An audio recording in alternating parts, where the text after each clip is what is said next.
কিস্তির টাকা ছিল, এই কিস্তির টাকা আমরা সংগ্রহ করতে পারি না, কারণ এই গাড়ি রাস্তা চাইলেই তারা আজকে দাম ভেঙে হয়ে গেল।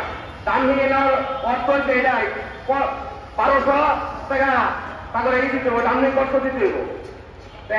আমরা এটা তো বাতি খাইতে পারি না, তাহলে আমরা এই মাসের ভিতরে 5 দিন কিভাবে আমরা দাম ভেঙে টাকা দিই? আচ্ছা, এইটা গেল একটা। এই নাডের ট্যাক্স নিতে আছে, অসারের ট্যাক্স নিতে আছে, ব্যাটারির ট্যাক্স নিতে আছে, সব কিছু ট্যাক্স নেয়। এই 10টা পদ দিয়ে একটা পদ বলা হয়েছে, এটা বলে অবৈধ, এটা বলে অবৈধ, এইটা তো চলবেই, সব সময় চলবে ইনশাআল্লাহ।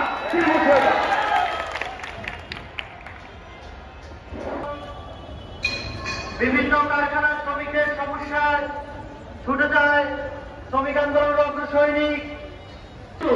আমরা সামাজিকভাবে বা রাষ্ট্রীয়ভাবে যদি তাদের ভিতর সচেতনতা তৈরি করতে পারি এবং রাখবেন কলেজের প্রতিনিধি বসির আহমেদ বাবু। তারা যে কাজ করে যাচ্ছে, কিন্তু তাদের গার্মেন্টসের ভিতরে তাদের যেই কর্মস্থান, সেই কর্মস্থানে তারা নিরাপত্তা একটু একটু করে যায়। মানুষ বলে ইচ্ছা বলে আমার পোশাক শ্রমিকের মজুরি এর চাইতে ঠিক করতে নাই। এই মালিকেরা অনেক কথা বলে যে আমরা তো